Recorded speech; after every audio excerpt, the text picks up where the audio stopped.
Okay, it's time to get started. सबसे पहले तो यही है कि if you guys are not able to listen to me, do let me know. आज हमारे पास दो इंटरनेट कनेक्शंस हैं तो हम उनके दरमियान ऑल्टरनेट कर सकते हैं. अगर आप लोगों को मेरी आवाज़ नहीं आ रही हो तो आपने टाइमली मुझे बता देना है if my internet quality becomes poor.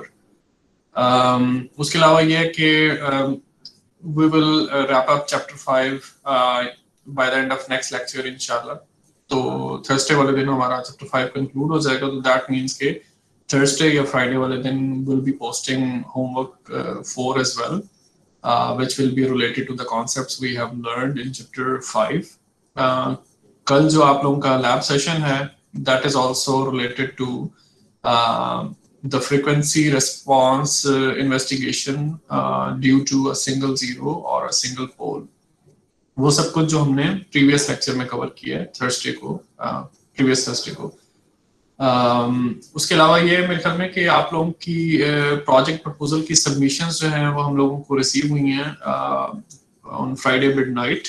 तो कुछ लोग शायद उसके बाद भी अपनी सबमिशंस अपडेट कर रहे थे, तो that is not something desirable. तो मैंने सैटरडे मॉर्निंग को जितनी भी सबमिशंस थी तो आई डाउनलोडेड देम, ठीक है, and I put them on my computer. तो उसके बाद अगर किसी ने अपलोड्स किए हैं तो those will not be helpful. एक चीज ये है. उसके अलावा ये कि I took a quick look at the project proposals. तो उसमें ये पता चल रहा है कि प्रोजेक्ट्स में रेपिटेशन काफी ज्यादा है. दैट इज समथिंग जो कि हम लोगों ने, जिससे आप लोगों को मना किया था. तो अब मेक श्योर आप लोगों ने ये करना है कि क्योंकि अब आप लोग टाइम लगा चुके हुए हैं तो I do not want you guys to restart. तो जैसे फॉर एग्जांपल इमेज सेगमेंटेशन पे I see that 3 groups they have submitted their proposals. तो अब एक तरह से आप कह लें कि जो लायबिलिटी है या रिस्पॉन्सिबिलिटी है तो वो उन तीनों रिसर्च ग्रुप्स की ही होगी कि maybe they should talk to each other and set different and distinct goals for themselves. क्योंकि अदरवाइज यानी कि फाइनल इवैल्यूएशन के टाइम में if I end up seeing identical results, more or less एक ही जैसी चीजें अगर तीनों ग्रुप्स करके लाए हैं तो that will kind of effectively one group with 9 people. तो फिर तीनों ग्रुप्स का एक जैसा काम होगा तो वैसे ही होगा जैसे एक ग्रुप है जिसमें 9 लोग हैं. तो that is definitely not desirable. So make sure that you guys talk to each other and set kind of different goals for yourselves. अगर आप लोगों को श्योर नहीं है कि आप लोग अपनी एक्टिविटीज या टास्क किस तरह से डिफरेंशिएट कर सकते हैं कि सब लोगों के पास अच्छा काम हो और मुख्तलिफ हो, तो you guys can get in touch with me.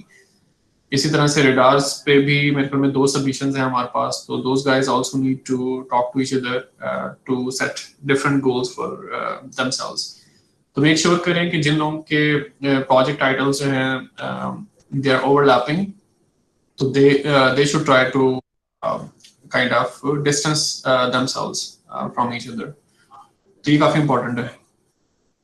Okay, time to start our discussion. सबसे पहले ये है कि प्रीवियस लेक्चर का अगर हम क्विक रिकैप करें तो what did we discuss in the previous lecture. Previous lecture में हम लोग डिस्कस कर रहे थे कि अगर हमारे पास एक बहुत ही सिंपलिस्टिक सिनेरियो हो कि जिसमें हमारा जो सिस्टम फंक्शन है या ट्रांसफर फंक्शन है, what is that I am referring to? I am referring to HFZ. तो हम LTI सिस्टम्स की बात कर रहे हैं और उनके फ्रीक्वेंसी रिस्पांस को जब आप as a function of z लिखते हैं तो उस वक्त we call them system function और ट्रांसफर फंक्शन. तो हमने ऐसा सिस्टम फंक्शन या ट्रांसफर फंक्शन कंसीडर किया था जिसमें initially there was just a single zero. जब सिर्फ और सिर्फ एक जीरो थी तो व्हाट वाज द सिचुएशन? तो हम एक जीरो के केस में हम लोग फ्रीक्वेंसी रिस्पांस के जो 3 मेन कंपोनेंट्स हैं हम उनको इन्वेस्टिगेट कर रहे थे. यानी कि फ्रीक्वेंसी रिस्पांस मींस कि आप फ्रीक्वेंसी डोमेन एनालिसिस कर रहे हैं अपने LTI सिस्टम का. और फ्रीक्वेंसी रिस्पांस जब आपके पास यानी कि उसका मैथमेटिकल एक्सप्रेशन मौजूद हो तो what else can you do? You can take the magnitude of the frequency response. तो we call it magnitude response. We typically plot it against small omega to see के जो हमारा एक पर्टिकुलर LTI सिस्टम है तो वो उसकी frequency selectivity किस तरह से है कि कौन से फ्रीक्वेंसी कंपोनेंट्स जो हैं वो ब्लॉक होंगे, कौन से फ्रीक्वेंसी कंपोनेंट्स जो हैं इनपुट के they will be allowed to pass through. इसी तरह से जो दूसरी चीज है what is that is the phase response. Phase response भी आप फ्रीक्वेंसी रिस्पांस से लेते हैं। और what does the phase response tell us? अगर फेज रिस्पांस आइडेंटिकली जीरो है फॉर ऑल द फ्रीक्वेंसीज तो दैट मींस के your output will instantly appear at the input. ठीक है, your output will instantly appear for a given LTA system. मकसद ये है कि वो ऐसा एलटीए सिस्टम है जिसमें कोई कंप्यूटेशनल डिले नहीं है। जैसे ही आप इनपुट अप्लाई करते हैं आउटपुट आ जाती है। तो ऑफ कोर्स इन ऐसे सिस्टम्स जिसमें आउटपुट इमीडिएटली आपको अवेलेबल होती है, दो systems are also not practical system, क्योंकि आप जो भी सिस्टम लगाएंगे, जो भी सर्किट लगाएंगे, आईसी होगा, कुछ भी होगा, या कोई एल्गोरिथम है जिसकी कंप्यूटेशन है, तो it will always take finite time. ठीक है, तो कम से कम भी आप कह लें जो रियलिस्टिक सिस्टम्स हैं they have linear phase. Linear phase का मतलब ये है कि सिंपल टर्म्स में कि आउटपुट जो है that will appear after a certain but fixed delay। ठीक है, और फिर हमने कहा था कि इन जनरल जो सिस्टम्स हैं LTA systems they may not have linear phase. ठीक है, इवन दो के दे आर एलटीए सिस्टम्स यानी कि लीनियर टाइम इनवेरिएंट सिस्टम, लेकिन वो जो लीनियरिटी है that is a different property all together. अभी जो हम लीनियरिटी की बात कर रहे हैं that is the linearity of phase. तो अगर फेज लीनियर है तो आउटपुट पे आउटपुट जो है it will appear eight after fixed delay. और अगर फेज नॉन लीनियर है तो क्या होगा कि कुछ जो फ्रीक्वेंसी कंपोनेंट्स हैं इनपुट सिग्नल के they will appear at the output earlier, और इनपुट के बाकी जो फ्रीक्वेंसी कंपोनेंट्स हैं they will arrive a bit late at the output. तो जिसकी वजह से आप कह लें कि that is just not desirable, क्योंकि अगर आपने एक पर्टिकुलर सिग्नल अप्लाई किया जिसमें बहुत सारे फ्रीक्वेंसी कंपोनेंट्स हैं and then they were all coming at once at the input, फिर जब आप आउटपुट पे उनको वेरिएबल डिले के बाद रिसीव करते हैं डिफरेंट फ्रीक्वेंसी कंपोनेंट्स को, तो that is N undesirable DSP operation.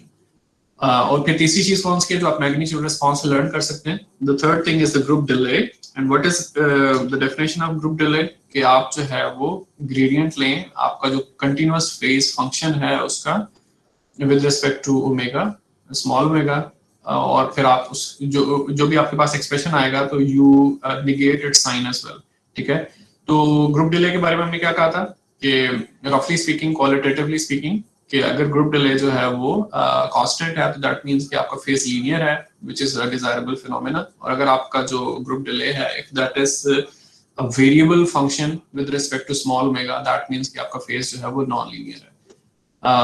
फिर हमने सिंगल जीरो के केस में देखा था कि सिंगल जीरो के केस में जो मैग्नीट्यूड रिस्पांस है तो it turns out to be frequency selective. और वो किस तरह की फ्रीक्वेंसी सिलेक्टिविटी होती है कि wherever the zero is located उस पर्टिकुलर फ्रीक्वेंसी पे आपका जो मैग्नीट्यूड रिस्पांस है it acts like a crude band stop filter. तो यानी कि आप अपना जो सिस्टम फंक्शन है उसमें जहां जहां पे आप जीरो रखेंगे तो वो पर्टिकुलर जो फ्रीक्वेंसीज हैं दे विल गेट सप्रेस्ड और जो बाकी फ्रीक्वेंसीज हैं दे विल पास थ्रू। और फिर हमने जो फेज रिस्पांस है उसके बारे में हमने क्या एक इम्पोर्टेंट ऑब्जर्वेशन की थी कि जो फेज रिस्पांस है for a single zero it's mostly linear, लेकिन जहां पे जीरो की लोकेशन है wherever the zero is located, जिस फ्रीक्वेंसी पे जीरो लोकेटेड है उस फ्रीक्वेंसी पे जो है डिसकंटिन्यूटी हम ऑब्जर्व करते हैं। और जो आपका फेज फंक्शन है इस इट पासेस थ्रू जीरो, यानी कि जीरो क्रॉसिंग फेज फंक्शन की कहां पे होती है? जहां पे जीरो लोकेटेड है।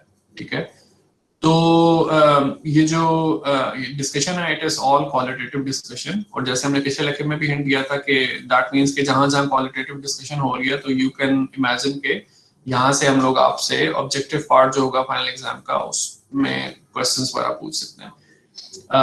तो जो स्टेटमेंट्स हैं they are kind of very tricky, तो मेक श्योर कि you pay attention to that. जैसे हम कह रहे हैं कि फेज फंक्शन जो है जहां पे जीरो लोकेटेड है वहां पे फेज फंक्शन जो है वो उसकी जीरो क्रॉसिंग है। तो मेक श्योर करें कि जो पोल्स और जीरोस आपको बताए गए हैं सिस्टम फंक्शन की डेफिनेशन के लिहाज से कि जहां पे सिस्टम फंक्शन जीरो है तो दैट इज यानी कि न्यूमरेटर पॉलिनोमियल के रूट्स को हम जीरो कह रहे हैं, डिनोमिनेटर पॉलिनोमियल के रूट्स को हम पोल्स कह रहे हैं, और zero crossing is something different. तो मेक श्योर कि जो स्टेटमेंट मैं यहाँ पे आपको बता रहा हूँ तो you properly understand it.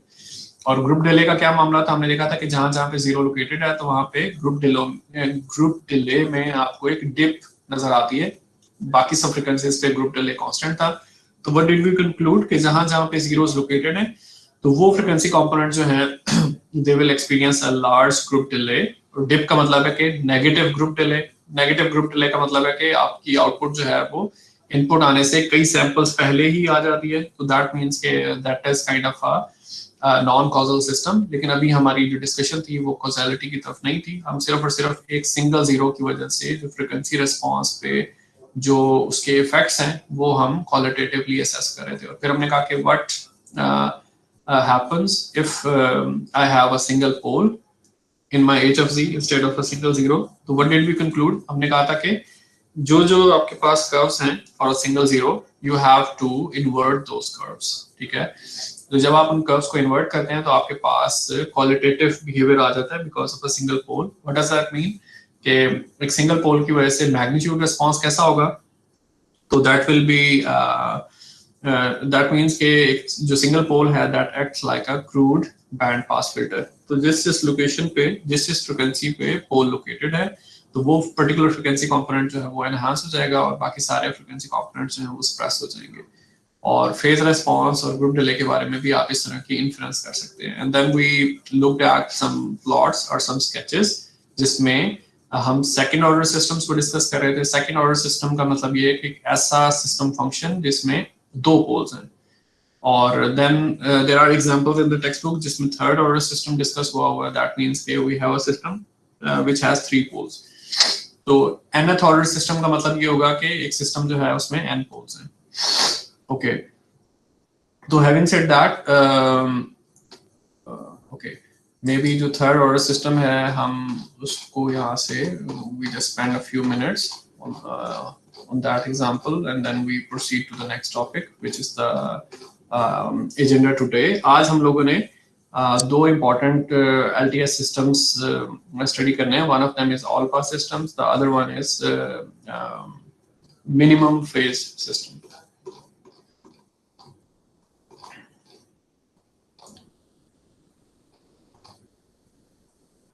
Okay, so here we have an example. ठीक है, so we have a third order system और authors जो हैं उसके बारे में हमें बता रहे हैं कि it's an IR system. तो typically कोई भी ऐसा system जिसमें HFZ जो है वो रेशनल फंक्शन हो, that means के उसमें न्यूमरेटर पॉलिनोमियल भी हो, डिनोमिनेटर पॉलिनोमियल भी हो, it typically turns out to be an IR system. तो what is the clue? कैसे हमें पता चलता है कि HFZ को देख के सिस्टम जो है वो IR है या FIR है? और रिकॉल के जो FIR सिस्टम्स हैं तो उनका जो HFZ होगा तो it will not have any denominator. तो FIR सिस्टम्स के HFZ के लिए कोई डिनोमिनेटर नहीं है। तो that means के FIR सिस्टम्स जो हैं in terms of pole zero plots अगर हम बात करें तो they only consist of zeros. ठीक है, तो उनके जो poles होते हैं एक हो दो हो या जितने भी poles हो तो they are only at origin. तो HFZ जब भी आपको इस तरह का नजर आए कि उसमें डिनोमिनेटर नहीं है तो that means के it's an FIR system.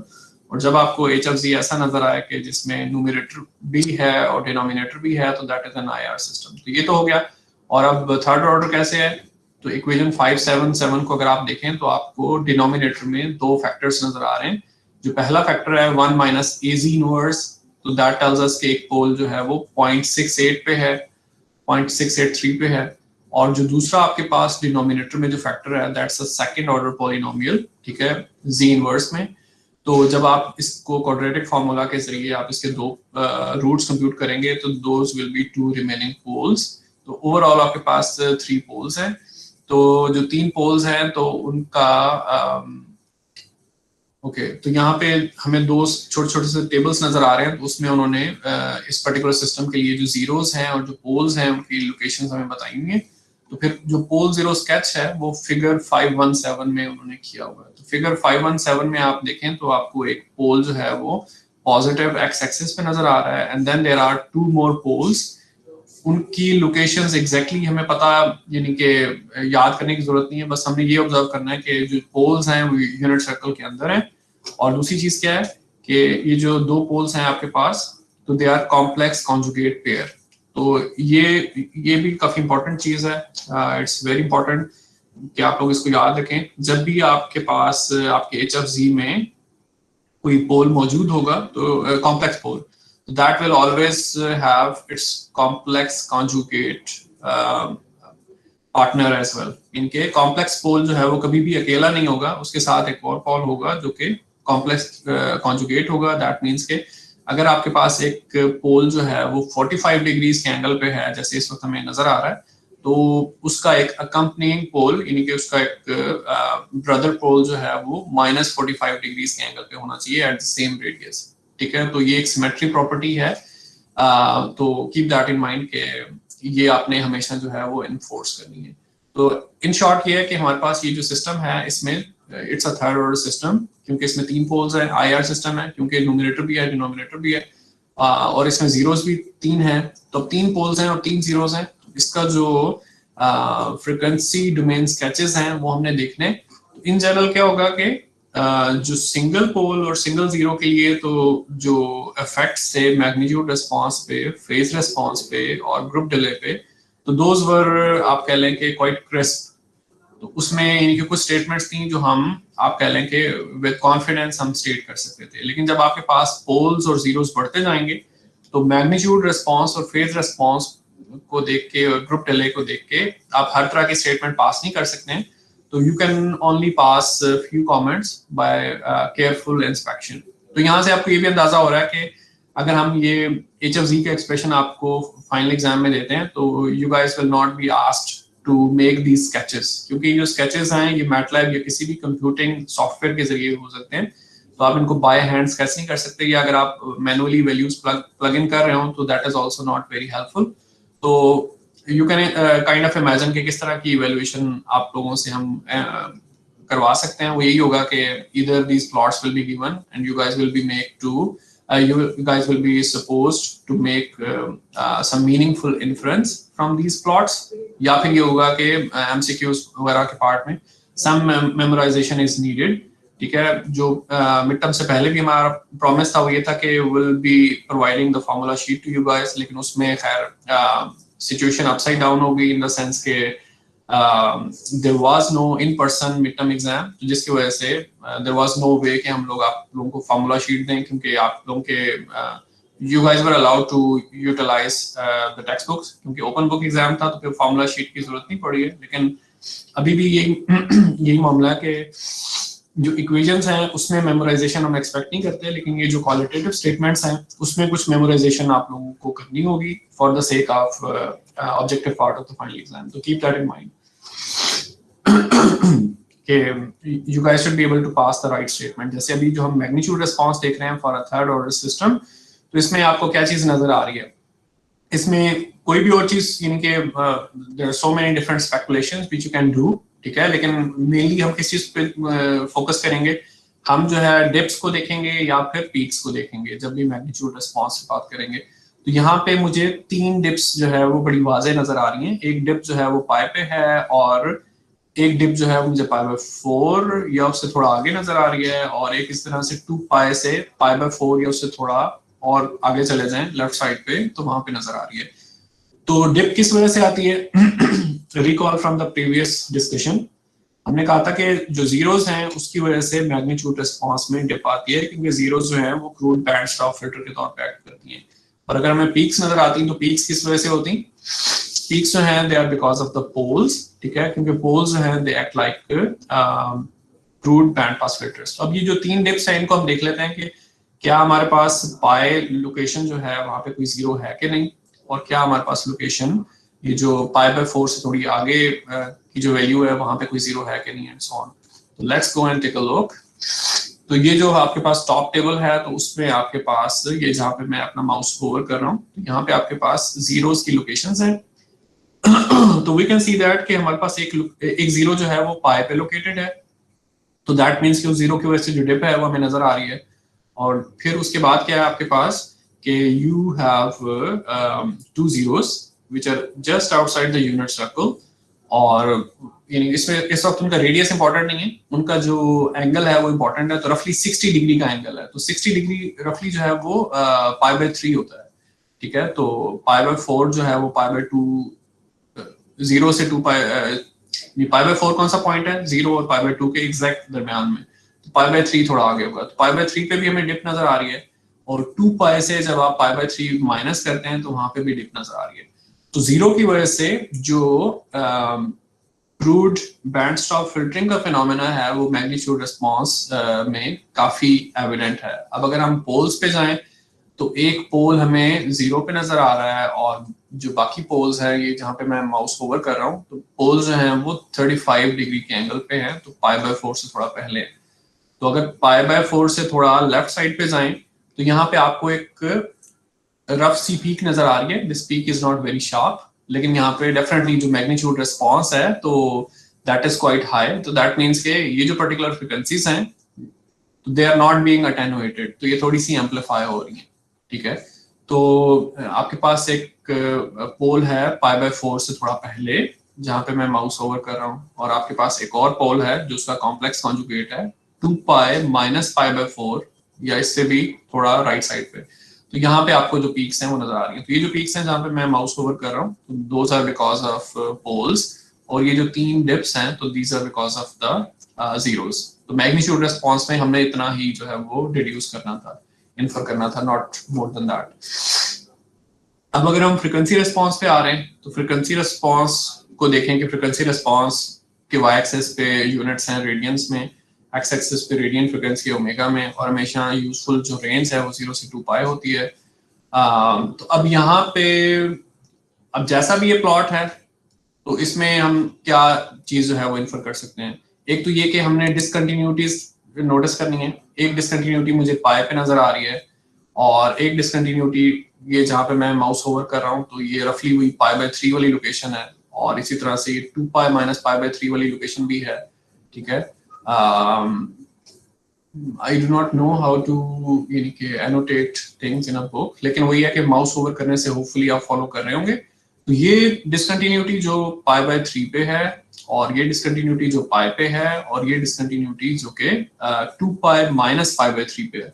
तो these discontinuities are because of what, ये डिसकंटिन्यूटीज किस वजह से हैं, क्योंकि इन पर्टिकुलर फ्रीक्वेंसीज पे जीरोस आर लोकेटेड। तो जहां जहां पे एक जीरो लोकेटेड होती है तो वहां पे क्या कंडीशन है फेज रेस्पॉन्स के लिए, कि phase response must pass through zero, यानी कि वाई एक्सिस पे अगर आप लाइन ड्रॉ करें तो जहां जहां डिसकंटिन्यूटी है, यानी जहां जहां जीरो लोकेटेड है, तो वहां फेज रेस्पॉन्स को जीरो होना लाजमी है। तो फेज रेस्पॉन्स की जो भी वैल्यू होगी, नेगेटिव होगी या पॉजिटिव होगी, इनके फेज रेस्पॉन्स जो भी कर रहा होगा वो अपना सारा काम छोड़ के जो है it will try to return to zero, ठीक है। तो जब वो जीरो की तरफ रिटर्न करेगा तो that will cause a discontinuity. तो फेज रेस्पॉन्स जो है it becomes zero at the locations of zero, तो जिसकी वजह से आप डिसकंटिन्यूटीज ऑब्जर्व करते हैं एट द लोकेशंस जहां पे जीरोस मौजूद है, ठीक है। तो ये हमने 3 डिसकंटिन्यूटीज कवर कर ली, ये जो π/3 पे है, और ये जो पाई पे है, और उसके बाद ये जो 2π माइनस π/3 पे है। उसके बाद हमारे पास 2 डिसकंटिन्यूटीज बच रही हैं। एक ये डिसकंटिन्यूटी है, ठीक है, जिसको इस वक्त मैं माउस ओवर कर रहा हूँ, और एक आपके पास ये डिसकंटिन्यूटी है। तो माय एक्सपीरियंस टेल्स मी, यानी कि you guys are new to all of this, लेकिन माय एक्सपीरियंस टेल्स मी कि ये जो डिसकंटिन्यूटीज हैं ये पोल्स की वजह से नहीं है, क्योंकि पोल्स वैसे भी थोड़ा डिफरेंट लोकेशंस में है, क्योंकि एक पोल जो है वो π/4 से भी छोटा है, यानी कि π/4 से कम एंगल पे है, और एक पोल जो है वो 2π माइनस π/4 जो है उससे थोड़े ज्यादा एंगल पे है। तो ये जो डिसकंटिन्यूटीज जो 2 बच गई हैं, these are not because of poles, और हमने कोई क्लेम भी नहीं किया कि जहां पे पोल्स होंगे तो उन लोकेशंस पे आपके पास डिसकंटिन्यूटीज होंगी।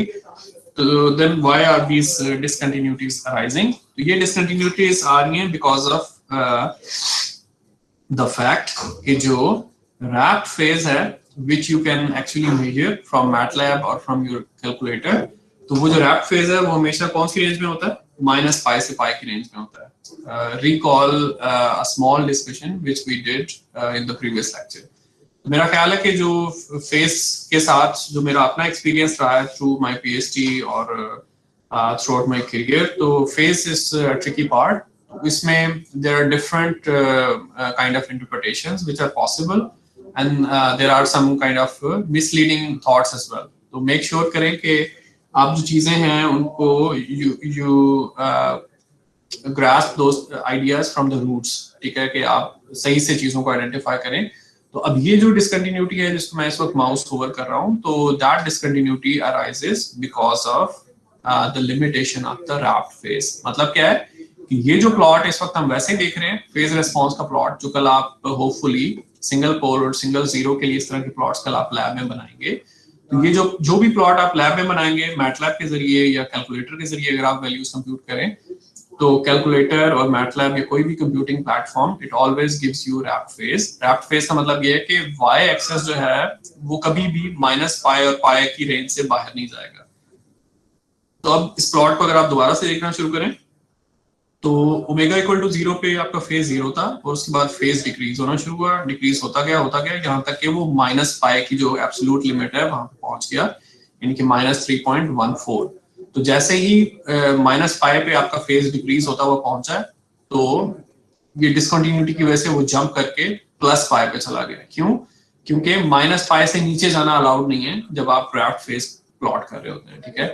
तो रैप्ट फेज माइनस पाई से नीचे जा रहा था, तो डिसकंटिन्यूटी ने उसको जंप करके प्लस पाई पे पहुंचा दिया। फिर फेज जो है वो डिक्रीज होना शुरू हो गया, और फिर अगली जो डिसकंटिन्यूटी है वो 0 की वजह से आई, फिर फेज डिक्रीज होता गया, फिर एक डिसकंटिन्यूटी फिर 0 की वजह से आई, फिर फेज डिक्रीज हो रहा है, और फिर नेक्स्ट जो डिसकंटिन्यूटी है वो 0 की वजह से आई, फिर फेज डिक्रीज हो रहा है, और अब फेज डिक्रीज होता हुआ फिर दोबारा से -3.14 से नीचे जाने लगा था कि रैप्ट फेज की लिमिटेशन की वजह से इट हैड टू जंप, और वो फिर दोबारा प्लस पाई पे पहुंच गया और वहां से फिर डिक्रीज हो रहा है, ठीक है।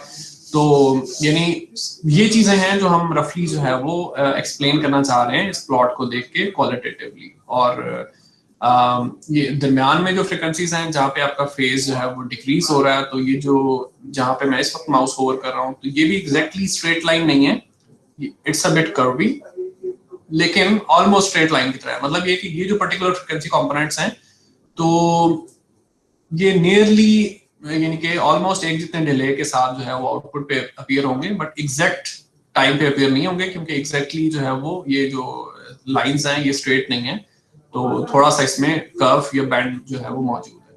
तो ये जो प्लॉट है इन जनरल ये आपको ये बता रहा है कि फ्रीक्वेंसी कंपोनेंट्स के साथ क्या मामला होगा when they will appear at the output. और अब हम आते हैं तीसरे प्लॉट की तरफ, which is the group delay plot. तो ग्रुप डिले प्लॉट में जो एक चीज बड़ी प्रोमिनेंट है वो ये कि हमें दो पीक्स नजर आ रही हैं, और ये पीक्स जो हैं अगर हम इनको ट्रेस बैक करें तो ओके जीरोस की वजह से जो विच what I can recall from the previous lecture वो ये है कि जीरोस की वजह से तो डिप आती है। तो अब ये आपको पीक्स नजर आ रही हैं, तो most probably they are because of the poles, ठीक है। और वो पोल्स कौन से हैं? जो π/4 से थोड़ा पहले जो है वो मौजूद है, और एक पोल π/4 से थोड़ा पहले मौजूद है, और दूसरा जो है 2π - π/4 जो वैल्यू है उसको थोड़ा आगे करके है। तो most likely these dips are coming because of the poles. So that means के जो भी फ्रीक्वेंसी कंपोनेंट्स हैं जहां पे डिप्स हैं, तो those frequency components they will appear at the output after रफली कितना जो है वो डिले के बाद आएंगे, रफली मोर देन 9 सैंपल्स डिले। तो यानी कि बाकी फ्रीक्वेंसी कंपोनेंट्स जल्दी आ चुके होंगे आउटपुट पे, ये जो पर्टिकुलर फ्रीक्वेंसी कंपोनेंट्स हैं जो π/4 की विसिनिटी में हैं, तो these frequency components they will arrive at the output late, ठीक है। तो that will have its on that will lead to some complications. Okay, तो that's all I have to say, ठीक है। बाकी यानी कि इसमें जहां पे ये आपका ग्रुप डिले रफली फ्लैट है, तो दैट मींस कि वो सारे फ्रीक्वेंसी कंपोनेंट्स मोर लेस जो है वो एक जितने टाइम के पास आएंगे, एक जैसे टाइम पे आउटपुट पे अपीयर हो जाएंगे। The curve is not exactly constant, तो दैट मींस कि ऐसा नहीं है कि सारे फ्रीक्वेंसी कंपोनेंट्स एग्जैक्ट टाइम पे आएंगे, थोड़ा सा उनका टाइम ऑफसेट होगा, लेकिन it will not be significant compared to the frequency components जहां पे आपके पास ये पीक्स हैं। Okay, so that's it about this topic. तो उसके बाद हम अगले टॉपिक में मूव कर रहे हैं। तो ये जो सेक्शन 5.4 है, most likely I will cover its in some detail, इनके इसको ब्रीफली हम कवर करेंगे इन द नेक्स्ट लेक्चर। तो हम अभी जो है we are moving towards the topic of the day, which is all pass systems and minimum phase systems. So in the meantime, if you guys have any questions, do let me know. और अगर आप लोगों को मेरी आवाज सही से नहीं आ रही है तो भी आप लोग मुझे बताएं।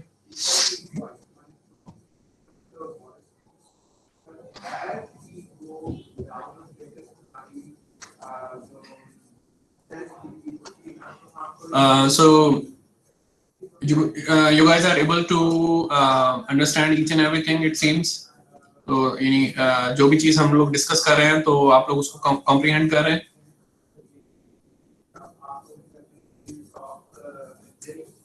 Are you guys even present?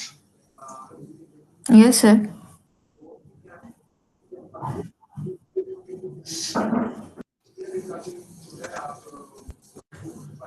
आप लोग मौजूद हैं?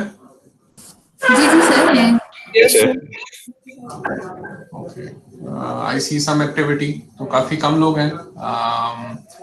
Not sure के what are your plans regarding the final exam for the DSP या grades के बारे में आपका क्या मामला है, क्योंकि पिछले मेरे ख्याल में 5-10 लेक्चर से जो अटेंडेंस हमें नजर आ रही है तो वो तो काफी कम है. 44 की क्लास स्ट्रेंथ है. तो मेरे ख्याल में ऑनलाइन लेक्चर्स तो फिजिकल लेक्चर्स की निस्बत भी आप कह लें कि अटेंड करना ज्यादा आसान है, क्योंकि मोस्ट ऑफ द टाइम आप लोग जो है यू आर जस्ट लिसनर्स और typically sometime people are not even present before in front of their computers. तो नॉट श्योर कि बाकी लोग इस वक्त किधर हैं. I just see maybe half of the class. Anyway, definitely I assume that you guys are responsible enough, you guys know what you guys are up to. Okay, तो हम जो हमारा आज का टॉपिक है हम उस पे आते हैं. उससे पहले हमने एक रिकैप भी किया और जो पुरानी डिस्कशन है उसको दोबारा से हमने रिवाइव भी किया. Okay, so there is some problem with my laptop, जिसकी वजह से I'm using my desktop computer and it's a new experience for me, but we have to live with that. Okay, तो अगली जो चीज है उस पे हम आते हैं. ऑल पास सिस्टम्स की हम बात कर रहे हैं. तो ऑल पास सिस्टम्स जो हैं, जैसे आपको नाम से नजर आ रहा है कि those are such systems which kind of do nothing to the frequency components of the input signal. मतलब क्या है कि आप एक ऑल पास सिस्टम की इनपुट पे कोई सिग्नल अप्लाई करते हैं जिसमें बहुत सारी फ्रीक्वेंसीज होती हैं.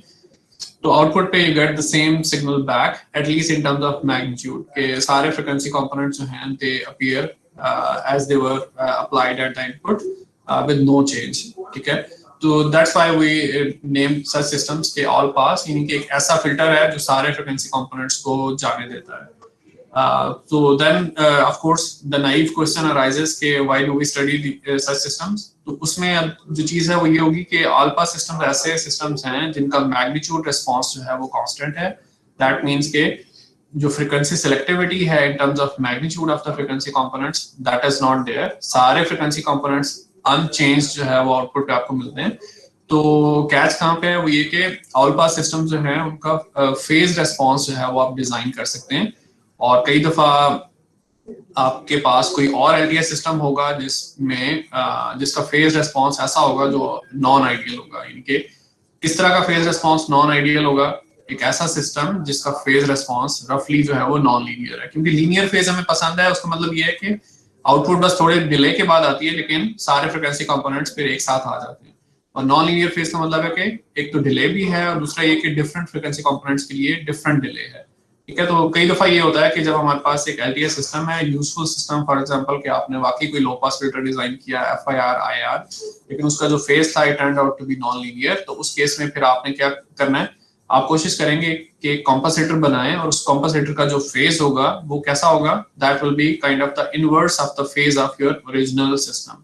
जो ओरिजिनल सिस्टम ने फेज के साथ जो मामला किया था उसका जो फेज रिस्पांस है वो आप लें और उसका इनवर्स फेज रिस्पांस आप डिजाइन करें और फिर वो सिस्टम आप बना लें. तो that system will be typically an all pass system कि वो मैग्नीट्यूड रिस्पांस में कुछ नहीं करेगा. उसका जो सारा एक्शन है तो वो फेज रिस्पांस में होगा. यानी कि प्रीवियस किसी सिस्टम ने अगर फेज को डिस्टॉर्ट किया या खराब किया तो ये जो ऑल पास सिस्टम है तो वो फेज जो है उसको कॉम्पनसेट करेगा.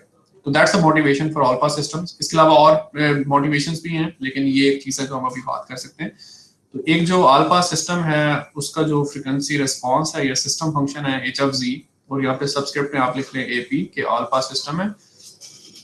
तो उसकी सबसे सिंप्लीफाइड फॉर्म अगर मैं अज्यूम करूं कि मेरे पास जो ऑल पास सिस्टम है that is first order. First order का मतलब है कि इसमें एक ही पोल है और वो कौन सी लोकेशन पे है 1/1 माइनस ए जी इनवर्स। तो 1/1 माइनस ए जी इनवर्स हमारे पास एक स्टैंडर्डाइज नोटेशन बन चुकी हुई है। दैट मींस के जब मैं ये फैक्टर लिखता हूँ तो इससे मुझे क्या पता चलता है कि ये जो पर्टिकुलर पॉलिनोमियल है फर्स्ट ऑर्डर पॉलिनोमियल, तो इसका रूट कहाँ पे है, लोकेशन ए पे है। और तो अगर ये डिनोमिनेटर में ये फैक्टर है तो दैट मींस के जो रूट है दैट इज द पोल। इसको देख के हमें क्या पता चल रहा है कि we have a pole at location A. ठीक है, तो जो ऑल पास सिस्टम है उसमें अभी हमने क्या बात की है कि ऑल पास सिस्टम जो है अगर हम उसका मैग्नीट्यूड रिस्पांस लेंगे तो that will turn out to be 1। ठीक है, तो ऑल पास सिस्टम का मैग्नीट्यूड रिस्पांस 1 है, तो दैट मींस के सारे फ्रीक्वेंसी कंपोनेंट जो हैं वो विदाउट एनी अटेनुएशन गुजर जाते हैं, कोई फ्रीक्वेंसी सिलेक्टिविटी नहीं है। इस तरह का सिस्टम बनाने के लिए हमें न्यूमरेटर जो है वो केयरफुली चूज करना पड़ेगा कि न्यूमरेटर में क्या रखें कि हमारे पास टोटल जो मैग्नीट्यूड रिस्पांस है वो 1 हो जाए। तो न्यूमरेटर में इट टर्न्स आउट के हम ये चीज रखते हैं कि z inverse minus a asterisk या a कॉन्जुगेट। तो जो पोल था एट लोकेशन a, तो a जो है हम कह रहे हैं कि it could be complex number, a जो है वो कॉम्प्लेक्स नंबर होगा, तो जिसकी वजह से a कॉन्जुगेट या a स्टेरिक जो है that will be the complex conjugate. तो अब अगर हम देखें कि ये जो z inverse minus a asterisk मैंने न्यूमरेटर में लिखा है, तो अगर मैं इसको 0 के इक्वल जो है वो सब्स्टिट्यूट करूं कि z asterisk minus z inverse minus a conjugate equal to 0, ये करने से मेरी क्या यानी what do have I have in mind, मैं इसका जो है वो रूट कंप्यूट करना चाह रहा हूँ न्यूमरेटर पॉलिनोमियल का। तो z inverse equals a asterisk और फिर 1/z equal a asterisk, that means के जो z है दैट इक्वल्स 1/a स्टेरिक। तो अब ये जो ऑल पास सिस्टम है तो उसमें हमें क्या पता चल रहा है फर्स्ट ऑर्डर सिस्टम में कि इट हैज अ पोल, इसका एक पोल कहाँ पे है एट z इक्वल a। ठीक है, एंड और 0 कहाँ पे है, and 0 at z equal 1/a conjugate. तो ये जो पर्टिकुलर 0 की जो लोकेशन है इसको हम कहते हैं कॉन्जुगेट रेसिप्रोकल। तो पे अटेंशन, यानी कि कॉन्जुगेट रेसिप्रोकल इज यानी कि kind of a new word which I have introduced. ठीक है, तो कॉन्जुगेट रेसिप्रोकल का क्या मतलब है कि अगर आपके पास एक पोल था लोकेशन ए पे, ठीक है, और अगर आपने देखना है कि ऑल पास सिस्टम के लिए 0 कहाँ पे है, तो 0 कहाँ पे होगी, कॉन्जुगेट रेसिप्रोकल लोकेशन पे। रेसिप्रोकल का क्या मतलब है कि अगर पोल आपके पास लोकेशन ए पे था तो रेसिप्रोकल का मतलब है कि 0 जो है वो कहाँ पे होनी चाहिए, 1/a पे। और फिर कॉन्जुगेट का क्या मतलब है कि आप a का जो है वो कॉन्जुगेट भी कर दें।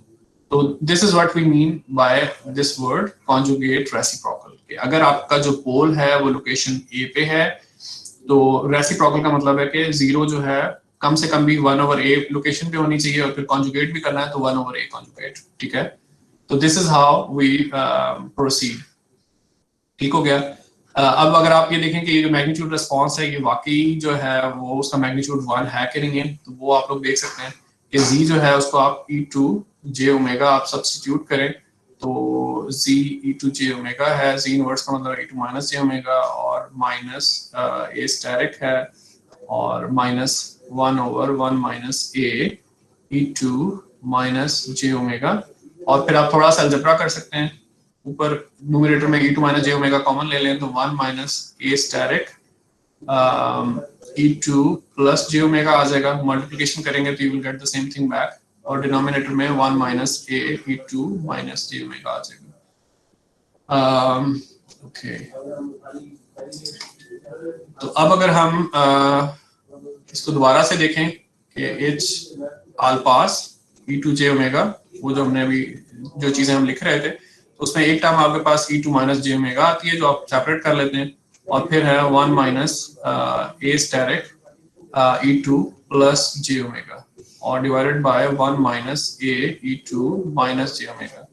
तो अब जो है आप इसका जो मैग्नीट्यूड रिस्पांस है वो कंप्यूट कर लें, यानी कि अप्लाई द मैग्नीट्यूड ऑपरेटर।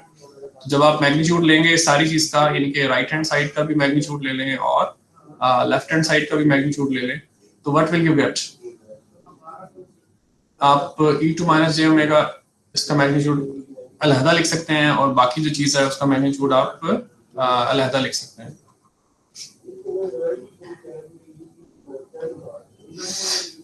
क्योंकि ये आपके पास मैथमेटिकल प्रॉपर्टी है कि अगर आपने ए और बी जो प्रोडक्ट है उसका मैग्नीट्यूड लेना है तो that equals a magnitude multiplied by b magnitude, तो वो प्रॉपर्टी हम लोगों ने यूटिलाइज की है। उसके बाद क्या है, e2 j ओमेगा का मैग्नीट्यूड कितना होता है? दैट इज 1, ठीक है। और फिर उसके बाद आगे क्या चीज आ गई है?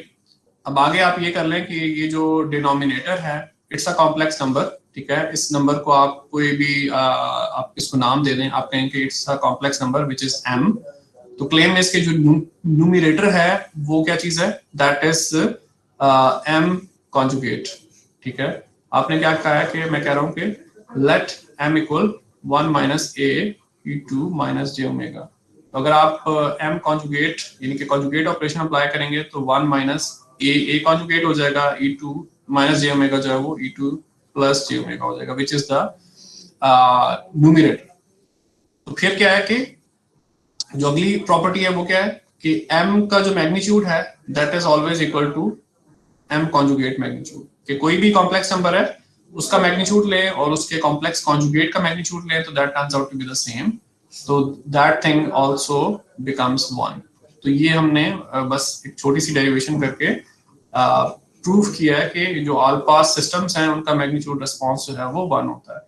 while I was doing this derivation तो definitely it clicked my mind कि जो derivations वगैरह हैं वो हम typically क्लास में नहीं कर रहे हैं और हम आप लोगों से पूछ भी नहीं रहे हैं कि आप लोग derivations करें किसी फाइनल एग्जाम में, लेकिन just out of curiosity I did that। चलें, तो हमने यानी कि बस ये शो किया है कि जो ऑल पास सिस्टम है जिसका यानी first order all pass system, तो first order all pass system की जो जनरलाइज्ड नोटेशन है वो किस तरह से है? z inverse minus a static divided by 1 minus a z inverse. तो हमने कहा है कि इस तरह के जो सिस्टम्स हैं they are all pass systems, कि इनके बारे में एक चीज फॉर श्योर है कि इनका मैग्नीट्यूड रिस्पांस जो है वो यूनिटी है। तो जो इंटरेस्टिंग फैक्टर है वो इनका फेज रिस्पांस है या इनका ग्रुप डिले है, ठीक है। तो ये हो गया। अब हम टेक्स्ट बुक की तरफ चलते हैं in order to speed up the things.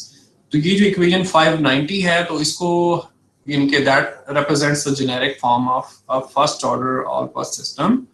591 जो इक्वेशन है उसमें वो लोग वही प्रूव करना चाह रहे हैं कि ये जो ऑल पास सिस्टम्स हैं उनका मैग्नीट्यूड रिस्पांस जो है दैट इज ऑलवेज यूनिटी। और 592 जो इक्वेशन है उसमें आप इतना देख सकते हैं कि ये आपके पास एक nth order all pass system के लिए जेनेरिक एक्सप्रेशन है। इनके अगर मैं आपसे कहूं कि आप मुझे एक ऑल पास सिस्टम का एक्सप्रेशन लिख के दें जिसमें रियल पोल्स भी हों, जिसमें कॉम्प्लेक्स पोल्स भी हों, ठीक है, तो फिर आप कुछ इस तरह की चीज लिखेंगे। आप कहेंगे कि आपके पास बहुत सारे रियल पोल्स होंगे, ठीक है, जिसकी वजह से आपके पास एक प्रोडक्ट एक्सप्रेशन आपको नजर आ रहा है। और फिर आप कहेंगे कि आपके पास बहुत सारे कॉम्प्लेक्स पोल्स हैं। कितने कॉम्प्लेक्स पोल्स हैं? Capital MC। और कॉम्प्लेक्स पोल्स के बारे में कौन सी चीज आपने ज़हन में रखनी है? ये कि हर जो पोल है उसका एक ब्रदर पोल होगा एट कॉम्प्लेक्स कॉन्जुगेट लोकेशन, ठीक है। तो अगर आपके पास एक पोल जो है लोकेशन EK पे है तो आपके पास एक जो ब्रदर पोल होगा वो लोकेशन EK स्टेरिक या EK कॉन्जुगेट लोकेशन पे होगा। और फिर फर्दर क्या है ये कि ऑल पास सिस्टम्स के लिए हर जो पोल है उसको आप कह लें कि बैलेंस करने के लिए कह लें, यानी कि आई एम नॉट श्योर कि what's the best statement here, लेकिन हर पोल के बदले में आपके पास एक जीरो होनी चाहिए at what location? Conjugate reciprocal location, ठीक है। तो अगर आपका पोल जो है वो लोकेशन DK पे है तो एक जो जीरो होगी आपकी वो लोकेशन कौन सी लोकेशन पे होगी? 1/DK। तो ये जो एक्सप्रेशन है इसमें आप न्यूमरेटर में इसमें आपको DK नजर आ रहा है, लेकिन जब आप न्यूमरेटर के रूट्स पता चलाएंगे तो यू विल सी के जो आपके पास जीरो है तो that comes at location 1/DK। और इसी तरह से same is the case for complex conjugate poles के उनके लिए भी कॉन्जुगेट रेसिप्रोकल लोकेशन पे जीरोस होनी चाहिए। ओके तो मे बी अब ये जो फिगर 521 है तो शायद ये हमें खुद से स्केच कर लेनी चाहिए, तो that will become a bit easier for us.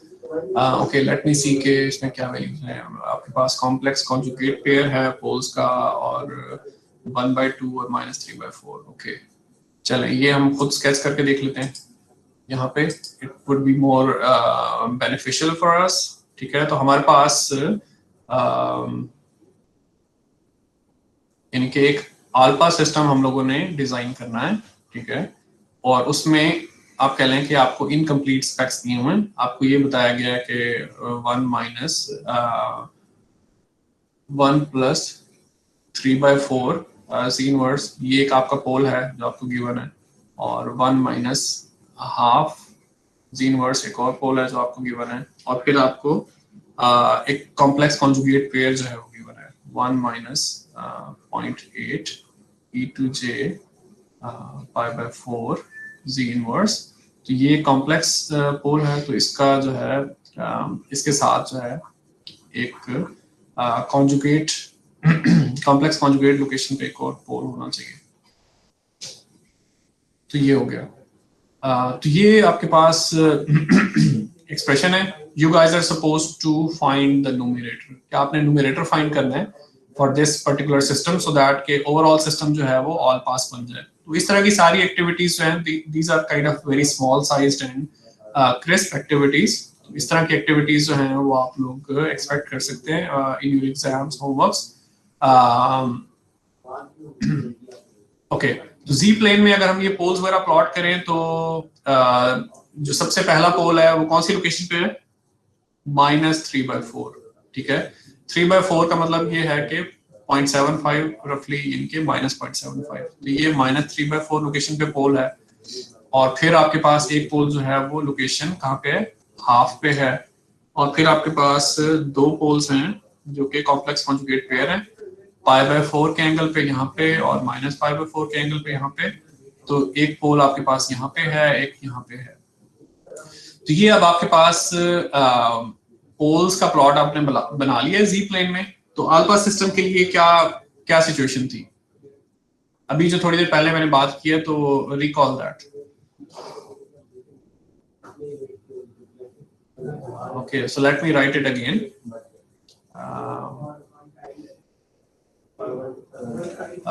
For a pole, alpha systems के लिए क्या सिचुएशन है? ये बड़ी इंपॉर्टेंट स्टेटमेंट है।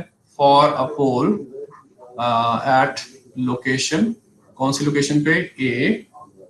अगर लोकेशन ए पे पोल है तो क्या होगा कि there, I am not able to write well, there must be a 0 at what location?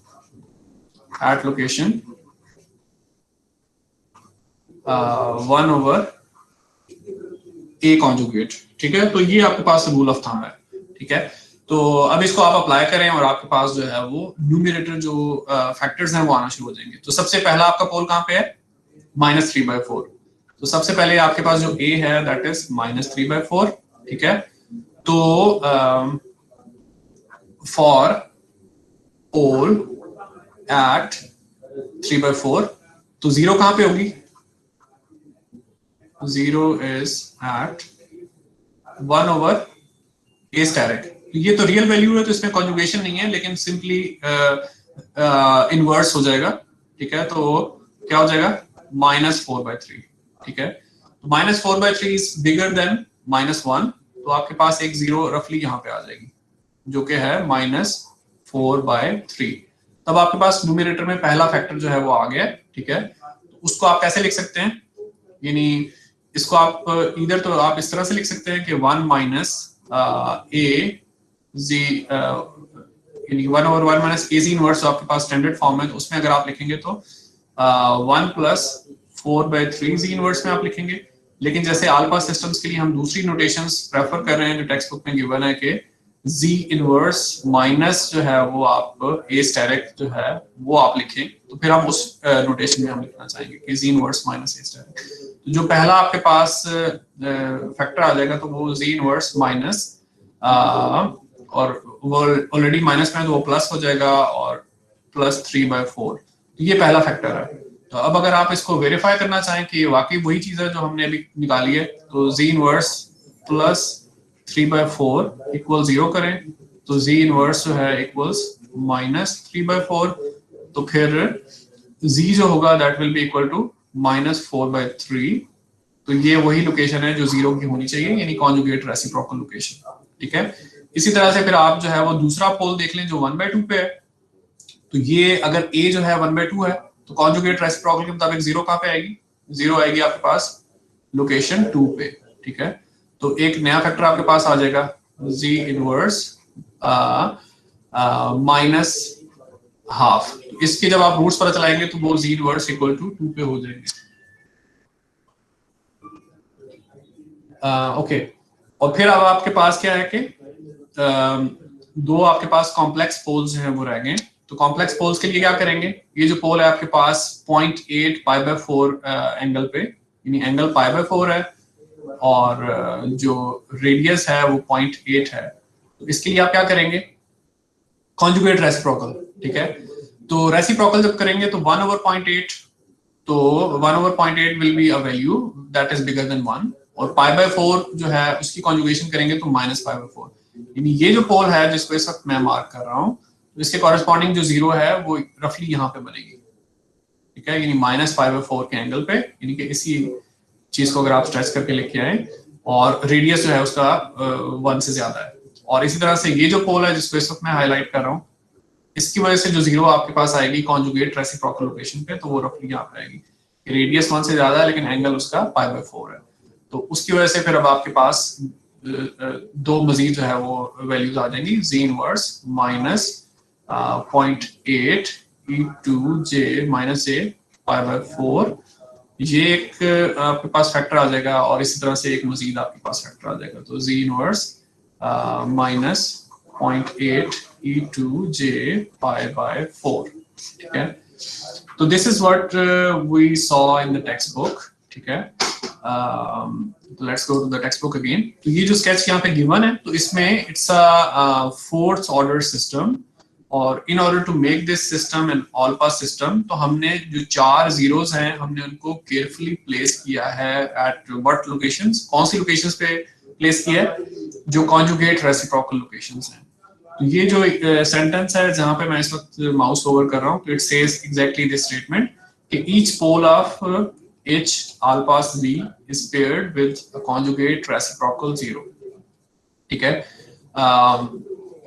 Okay, तो फिर ये है कि ये जब आपके पास जेनेरिक फॉर्म है ऑल पास फिल्टर की, जो first order all pass system है या फिल्टर है उसकी इक्वेशन है 590, और जो nth order all pass system है उसकी इक्वेशन है 592। ठीक है, तो अब ये आपके पास रफली क्या है कि न्यूमरेटर में भी कॉम्प्लेक्स नंबर्स हैं, डिनोमिनेटर में भी कॉम्प्लेक्स नंबर्स हैं।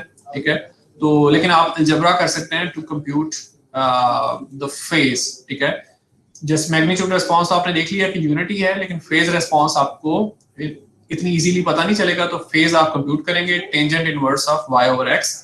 तो ये कंप्यूटेशन जो हैं हम लोग आपसे होमवर्क में पूछेंगे। 593, 594 ये इक्वेशंस हम आप लोगों से कहेंगे कि आप डिराइव करें। इसमें कोई मुश्किल चीज नहीं है, सिर्फ और सिर्फ ये कि आपके पास जो h of z है that is a complex function, numerator में भी कॉम्प्लेक्स नंबर है, डिनोमिनेटर में भी कॉम्प्लेक्स नंबर है। तो आपने सिंपल जो कॉम्प्लेक्स नंबर्स का जो अलजेब्रा है वो अप्लाई करेंगे, तो इवेंचुअली आपके पास आपने वो फार्मूला अप्लाई करना है कि टेंजेंट इनवर्स ऑफ y/x, तो आपके पास ये एक्सप्रेशन जो है आफ्टर सम सिंप्लीफिकेशंस आ जाएंगे। तो ये एक्सप्रेशंस क्यों इंपॉर्टेंट है? क्योंकि ये एक्सप्रेशंस आप मैटलैब वगैरह में टाइप करेंगे तो फिर आपके पास इस तरह के प्लॉट्स आना शुरू हो जाएंगे जिसको हम कहते हैं कि फेज रिस्पांस है, और फिर जब आप उसका फर्दर डेरिवेटिव लेते हैं तो आपके पास ग्रुप डिले आता है। तो अब ये हमारे पास कुछ प्लॉट्स हैं, इनको हम देख लेते हैं। तो ये हमारे पास एक ऑल पास सिस्टम है। किस तरह का सिस्टम है? एक first order all pass system है, दैट मींस कि एक ही पोल है, और वो पोल जिस भी लोकेशन पे होगा तो उसके कॉन्जुगेट रेसिप्रोकल लोकेशन पे एक 0 होगी। ठीक है, लेकिन इवेंचुअली मैग्नीट्यूड रिस्पांस जो है ऑल पास सिस्टम्स के लिए दैट इज वेरी सिंपल, और वो वही है जो हमने पहले मैथमेटिकली प्रूव किया। Magnitude response of an all pass system is unity. You can see log scale में है, तो सारे फ्रिक्वेंसी कंपोनेंट्स के साथ एक जैसी मामला हो रहा है। तो जितनी भी अटेनुएशन होनी है या एम्पलीफिकेशन हो रही है सारे फ्रिक्वेंसी कंपोनेंट्स के साथ हो रही है। ये नहीं है कि कुछ फ्रिक्वेंसी कंपोनेंट्स प्रेस हो रहे हैं, कुछ फ्रिक्वेंसी कंपोनेंट्स हैं वो एम्पलीफाई हो रहे हैं। तो ऑल पास सिस्टम का जो मैग्नीट्यूड रिस्पांस है it's just a horizontal line, यानी कि कांस्टेंट है, उसमें ओमेगा के रिस्पेक्ट से कोई चेंज नहीं है। और फिर उससे आगे अगर हम जाएं तो जो सेकंड प्लॉट है व्हाट इज दैट, वो आपके पास फेज रिस्पांस हमने प्लॉट किया हुआ है for an all pass system. इसमें भी ये कि हर तरह की जो बात है वो हम लोग नहीं कर सकते, we can only say accurate statements about this plot. तो कौन सी स्टेटमेंट एक्यूरेट आपको नजर आ रही है? एक तो ये कि आपको लोकेशन पाए पे जो है वो जंप नजर आ रहा है। तो मोस्ट लाइकली आपको लगेगा कि लोकेशन पाए पे जो है there is a zero which is located, ठीक है।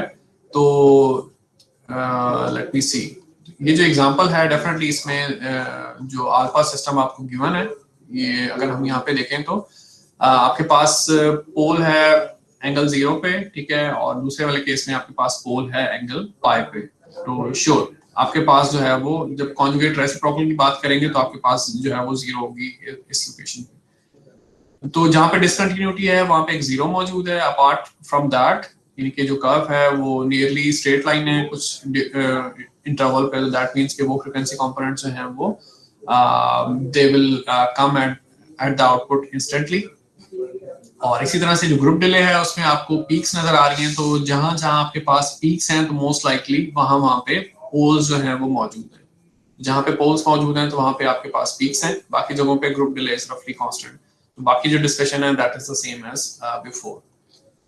और अब ये जो नेक्स्ट प्लॉट्स आपके पास आ रहे हैं that is for an all pass system जिसमें दो पोल्स हैं, ठीक है, second order all pass system है। तो ऑल पास सिस्टम चाहे nth ऑर्डर भी हो तो उसका मैग्नीट्यूड रिस्पांस तो फ्लैट रहेगा, ठीक है, यानी कि उसने किसी फ्रीक्वेंसी कंपोनेंट को अटेनुएट या एम्पलीफाई नहीं करना है, सारे frequency components as it is जो है वो गुजर जाएंगे। तो इंटरेस्टिंग चीज जो है वो शायद फेज रिस्पांस और ग्रुप डिले में होगी। तो फेज रिस्पांस को अगर आप देखें तो ट्राई टू नोटिस कि ये जो आपके पास डिसकंटिन्यूटीज हैं वो कहाँ पे हैं, try to map them to the locations of zeros और पोल्स। और उसके अलावा एक चीज इंपॉर्टेंट है कि जहां पे आपको लगे कि discontinuity is coming because of the wrapped phase तो उसको आइडेंटिफाई करना है।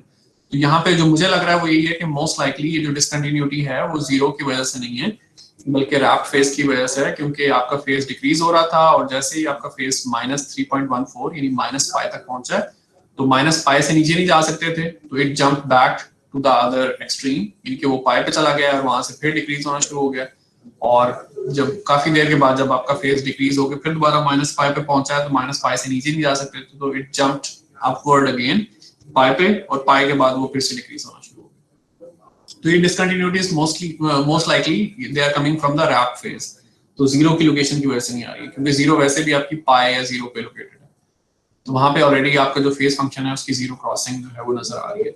तो ग्रुप डिले में हमें पीक्स नजर आ रही हैं एट मे बी π/4। तो श्योर यहाँ पे ये कैप्शन में नजर आ रहा है कि जो आपके पोल्स हैं सेकंड ऑर्डर पोल्स हैं क्योंकि कॉम्प्लेक्स कॉन्जुगेट पेयर है, दैट मींस कि अगर एक पोल आपके पास π/4 लोकेशन पे है तो दूसरा -π/4 एंगल पे है। तो ये जो पीक्स हैं तो वो पोल्स की वजह से है। तो जहाँ पे पोल्स आपके पास लोकेटेड हैं तो उन लोकेशंस पे ग्रुप डिले ज्यादा है तो वो फ्रीक्वेंसी कंपोनेंट्स हैं वो देर से आएंगे, बाकी फ्रीक्वेंसी कंपोनेंट्स हैं they will arrive at the output at the same time. Quick question?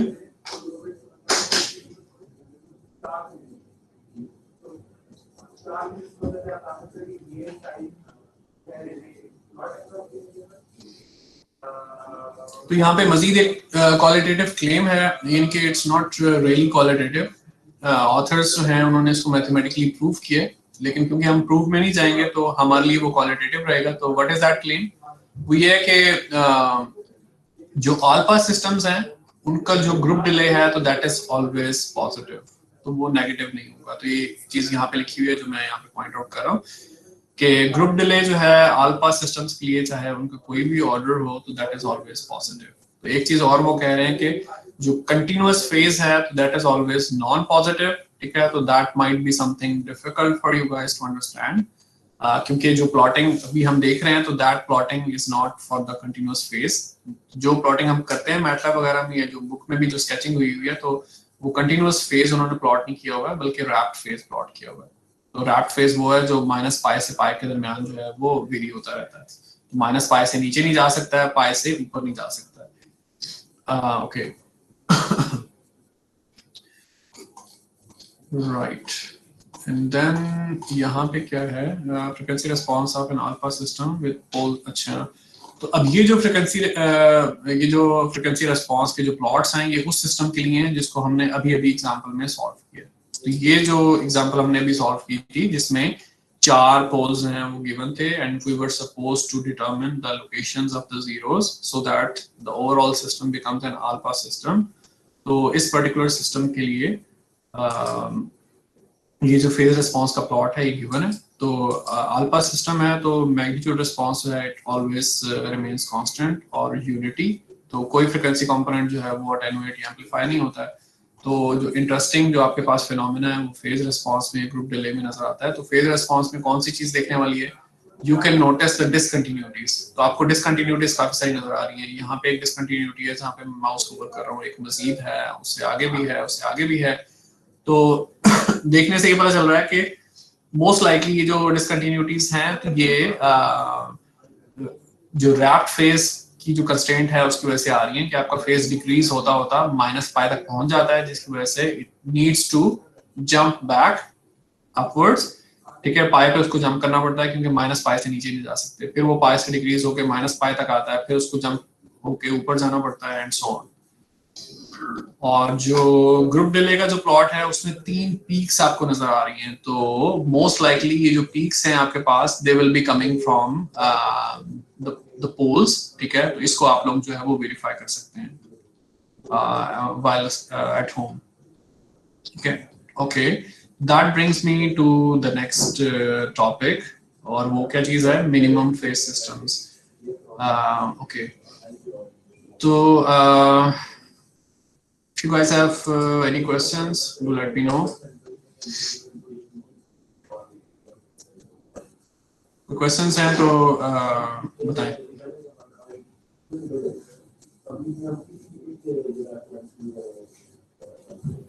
Sir वकार, मुझे लगता है सर के लैपटॉप म्यूट हुआ है तो उनको प्लीज कह दें कि वो अपने अनम्यूट कर दें वॉल्यूम को।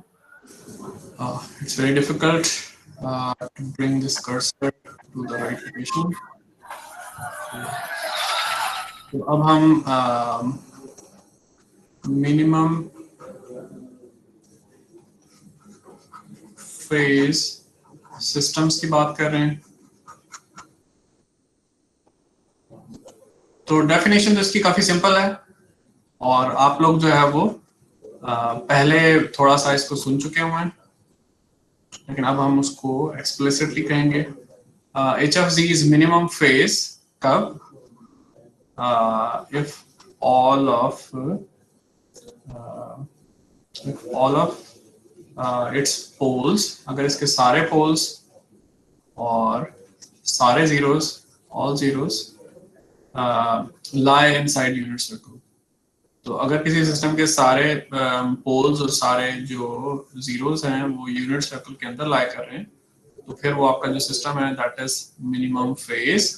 और फिर इसके आप कह लें कि ऑपोजिट अगर मैं बात करूं, मैं आपसे पूछूं कि कौन सा सिस्टम जो है वो नॉन मिनिमम फेज सिस्टम है, तो then what you guys should tell me. वो ये होगा कि आप कहेंगे कि ऐसा सिस्टम जिसमें एटलीस्ट एक जीरो या एक पोल जो है वो यूनिट सर्कल से बाहर हो। ठीक है, कोई भी ऐसा सिस्टम जिसमें बहुत सारे पोल्स हैं, बहुत सारी जीरोस हैं, अगर वो सारे यूनिट सर्कल के अंदर हैं तो मिनिमम फेज सिस्टम है। और अगर उनमें से कोई एक पोल या कोई एक जीरो भी यूनिट सर्कल से बाहर है तो that system is a non minimum phase system. अब इसका नाम मिनिमम फेज क्यों है, तो that comes because of a specific property of such systems. तो इन सिस्टम्स की जो प्रॉपर्टीज हैं they are even more detailed, तो most likely will not discuss those properties because of the time constraint. ठीक है, जो मेरे ख्याल में जो मेरा ऑब्जेक्टिव था वो ये था कि I should sift through the text book, ठीक है, in a quick and may be effective way, कि हम इसके 7-8 चैप्टर जो है उनमें से सिलेक्टिव रीडिंग हम कर लें, तो once you guys are exposed to selected topics from this text book, तो जो भी बीच में सेक्शंस वगैरह हम लोग ओमिट कर रहे हैं, तो इंटरेस्टेड रीडर्स जो हैं आप में से, आप लोग उनको अपने ओन पे रीडिंग कर सकते हैं। जैसे चैप्टर 5 में अगर हम कोई सेक्शन स्किप करेंगे तो क्योंकि आपने चैप्टर 5 के बाकी कॉन्सेप्ट्स जो हैं वो उनमें पार्शियल अंडरस्टैंडिंग डेवलप कर ली है, तो दैट मींस कि you guys can study them on your own. क्योंकि अगर हम हर चैप्टर में से एग्जैक्टली एक चीज हम कवर करेंगे तो will not be able to cover so many chapters. और डिफरेंट चैप्टर्स कवर करना क्यों जरूरी है? क्योंकि हर चैप्टर का अपना एक थीम है, उसमें आप कह लें कि डिस्टिंक्ट टॉपिक्स हैं। दैट्स व्हाई इनके हमें we want to wrap up chapter 5 by the end of next lecture, so that के अगले वीक जब हम असेंबल होंगे तो will start talking about chapter 6. तो chapter 6 और chapter 7 जो हैं they are about FIR and IR filter design. तो discrete time filter design के लिए chapter 6 और 7 devoted हैं। तो definitely अब हमारा टाइम है कि हम उसकी तरफ जाएं, क्योंकि we are approaching towards the end of the semester. Today is lecture 21, तो I'm supposed to deliver 30 lectures. तो उस वजह से हमारे पास अभी आप कह लें कि we are time constrained और there are many interesting topics which we want to cover even beyond filter design thing. क्योंकि chapter 6-7 के बाद जो अगली चीजें हैं हमारे पास, तो those are miscellaneous topics जिसमें हम DFT की जो efficient computation है using fast Fourier transform उसको हम डिस्कस करना चाह रहे हैं, हम wavelet transform को डिस्कस करना चाह रहे हैं, discrete cosine transform हम डिस्कस करना चाह रहे हैं, या image processing की जो fundamentals हैं कि 2D Fourier transform, 2-dimensional Fourier transform, तो हम वो बात करना चाह रहे हैं। तो we have so many interesting topics to cover, so that's why we need to keep moving. Okay, तो minimum phase systems की तरफ वापस आते हैं। तो definition is simple. तो अगर आप लोगों को कोई भी HFC given हो, तो by inspection you should be able to tell कि ये जो particular system है वो minimum phase है कि नहीं। तो ये देखेंगे उसके zeros और poles जो हैं वो unit circle पे lie करते हैं या नहीं करते हैं। Okay, unit circle पे नहीं, I made a wrong statement here. तो जब सारे पोल्स और सारी जीरोस जो हैं if they are inside the unit circle, तो फिर आपके पास मिनिमम फेज सिस्टम होगा, ठीक है। यूनिट सर्कल के ऊपर अगर पोल्स लाई कर रहे हो तो वो सिस्टम भी अनस्टेबल होता है। तो poles should strictly be inside the unit circle for the system to be stable and causal. Okay, तो यहाँ पे अब फर्दर हम आगे मूव करते हैं। तो मिनिमम फेज सिस्टम्स की डेफिनेशन तो हमने इंट्रोड्यूस कर दी है, ठीक है। उसके फौरन बाद हम एक प्रॉपर्टी जो है वो डिस्कस कर रहे हैं, वो ये कि फॉर एनी रैशनल HFZ, कोई भी ऐसा सिस्टम फंक्शन जो कि रैशनल हो, दैट मींस कि उसका न्यूमरेटर भी हो और डिनोमिनेटर भी हो। इस तरह के सिस्टम फंक्शंस में हमारा क्यों इंटरेस्ट है? क्योंकि जब आप इस तरह के सिस्टम फंक्शन पे इनवर्स Z ट्रांसफॉर्म अप्लाई करते हैं तो you and up with a linear constant coefficient difference equation जो कि इनपुट आउटपुट रिलेशनशिप आपको प्रोवाइड करता है। तो that is N LTI system. Okay, तो HFZ जो है हम कह रहे हैं कि कोई भी ऐसा HFZ जो कि रैशनल होगा तो उसके बारे में we are going to make a claim. And what is that claim? हम कह रहे हैं कि उस HFZ को हम दो पार्ट्स में स्प्लिट कर सकते हैं। एक पार्ट जो है वो अल्फास होगा और जो दूसरा पार्ट है तो दैट इज HMIN, यानी कि मिनिमम फेज सिस्टम होगा। तो अब ये एक नई चीज आ गई है and that is once again very important, ठीक है। तो हम कह रहे हैं कि आपके पास कोई भी HFZ हो जो कि रैशनल फंक्शन हो Z का, दैट मींस कि उसका न्यूमरेटर पॉलिनोमियल हो, डिनोमिनेटर पॉलिनोमियल हो, तो आप उसको दो हिस्सों में स्प्लिट कर सकते हैं। एक हिस्सा जो है उसका वो किस तरह से एक्ट करेगा? It will act like an alpha system, और जो दूसरा आपके पास सब सिस्टम है that will act like a minimum phase system.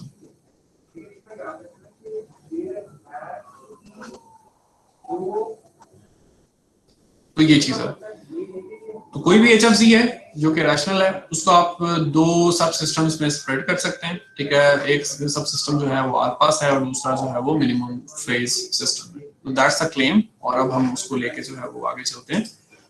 Okay, तो ये जो इक्वेशन मैंने लिखी थी तो दैट इज इक्वेशन 5.100, ठीक है। कि कोई भी HFZ है तो उसको आप दो सब सिस्टम्स में स्प्लिट करेंगे। एक सब सिस्टम जो है वो मिनिमम फेज सिस्टम है, दूसरा सब सिस्टम जो है वो अल्फा सिस्टम है, ठीक है।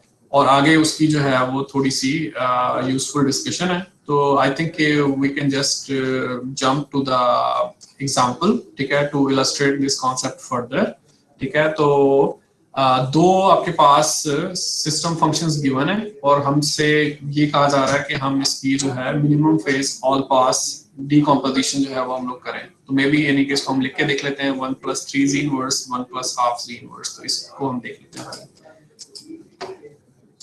हैं। ओके, तो decomposition of h of z into what? Into the all pass component and the minimum phase component. कोई भी h of z गिवन है, उसको आपने इन दो हिस्सों में स्प्लिट करना है, ठीक है। और अब जो h of z आपको गिवन है, क्योंकि दो सिस्टम्स उन्होंने दिए हुए हैं, तो पहले सिस्टम को वो h1 कह रहे हैं, तो यानी यहाँ पे जो सबस्क्रिप्ट 1 है उसमें कोई चीज इंपॉर्टेंट, कोई खास बात नहीं है। तो इसको आप स्प्लिट करना चाह रहे हैं इनटू दीज टू कंपोनेंट्स, और जो h1 of z जो है उसका जो एक्सप्रेशन आपको गिवन था, तो वो हम लिख लेते हैं कि 1 + 3z inverse divided by 1 + half z inverse, if I am right. Right. तो अब ये जो है इसमें आपने उसी तरह से इंस्पेक्शन आप करें, आपको ये स्टैंडर्ड फॉर्म में लिखे हुए हैं, आपको फौरन नजर आ रहा है कि इसका एक जो पोल है वो कहाँ पे है, -½ पे है, और इसकी एक जीरो कहाँ पे है, -3 पे, ठीक है। तो यानी कि इसका अगर आप पोल जीरो स्केच बनाएं, ठीक है, तो पोल कहाँ पे आपके पास -½ पे है, और जीरो कहाँ पे है, -3 पे है, ठीक है। तो आपको फौरन नजर आ रहा है कि ये जो h1 of z है, it's a non minimum phase system, यानी कि h1 of z जो है इटसेल्फ क्या है, नॉन मिनिमम फेज सिस्टम है, नॉन मिनिमम फेज सिस्टम। क्यों? क्योंकि इसकी एटलीस्ट एक जीरो ऐसी है which is outside the unit circle. तो हर जो नॉन मिनिमम फेज सिस्टम है, फिर आप उसको क्या कर सकते हैं, उसको आप स्प्लिट कर सकते हैं इनटू मिनिमम फेज सिस्टम, जिसमें सारे जीरोस और सारे जो पोल्स हैं they are inside the unit circle, और जो दूसरा कंपोनेंट होगा वो कौन सा होगा, all pass component, all pass system, ठीक है। तो अब यहाँ पे क्या करेंगे, अब यहाँ पे ये कि आपको ये तो पता चल गया कि ये जो टर्म है 1 + हाफ z इनवर्स, ये तो आपको चाहिए, क्योंकि ये जो पोल है ये यूनिट सर्कल के अंदर है। अब मसला इस चीज में आ रहा है कि ये जो आपके पास ये जो जीरो है which is outside the unit circle, तो इसका हम लोग क्या करें, ठीक है। We need to in case somehow do some algebra here, ठीक है। उसमें अब हम लोग ये करेंगे कि ये जीरो कौन सी लोकेशन पे है, लोकेशन -3 पे है, ठीक है। तो इसी को आप जो है इनके जो 1 + 3z इनवर्स है, ठीक है, यानी इसी को आप अल्टरनेट फॉर्म में लिख सकते हैं, जो ऑल पास फिल्टर्स के लिए स्टैंडर्ड फॉर्म है कि z इनवर्स माइनस होपफुली 1/3, क्योंकि जब आप इसको सॉल्व करेंगे इनके z इनवर्स -1/3 = 0 सेट करेंगे, तो फिर आपके पास क्या सिचुएशन आ जाएगी कि z इनवर्स जो है, बल्कि यहाँ पे प्लस होगा -1/3, और फिर जब आप z करेंगे तो आपके पास लोकेशन आ जाएगी -3। तो दैट मीन्स कि ये जो 1 + 3z इनवर्स है, तो इसको आपने लिख लिया है z इनवर्स +1/3। तो कैसे आप लिखेंगे, 1 + 3z इनवर्स को ऑल पास की स्टैंडर्ड फॉर्म में आप लिखना चाह रहे हैं, ठीक है।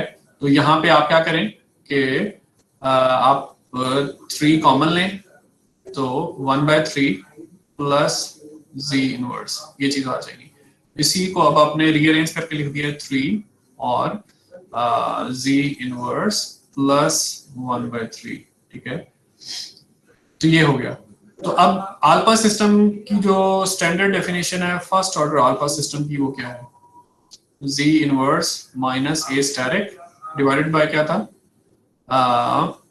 डिवाइडेड बाय ये था कि 1 - a z इनवर्स, ठीक है। तो अब अगर आपके पास ये वाला फैक्टर मौजूद है, ठीक है, ये कौन सा फैक्टर है, z inverse minus a static, ठीक है। तो आप जो है वो a कंप्यूट कर सकते हैं।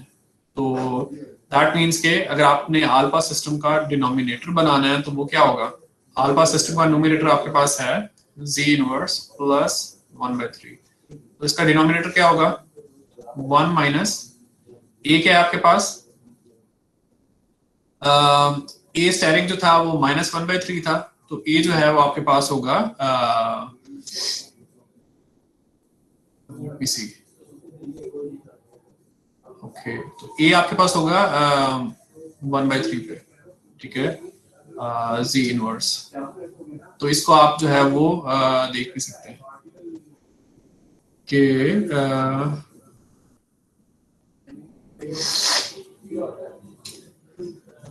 ओके, मेरे ख्याल में कि इसमें जो कॉम्प्लेक्सिटी आप लोगों को आएगी, जो मैं इस टाइम भी नोटिस कर रहा हूँ, इवन दो कि आई नो द थिंग्स कि चीजों को कैसे प्रोसीड करना है, तो सारी कॉम्प्लेक्सिटी इस चीज में है कि जो आपके पास डिफरेंट नोटेशंस हैं, यानी कि जब आप 1 माइनस ए जी इनवर्स लिखते हैं तो इस पॉलिनोमियल का जो रूट है वो a है, और जब आप z inverse minus a static लिखते हैं तो इसका जो रूट है तो वो 1/a स्टैटिक है।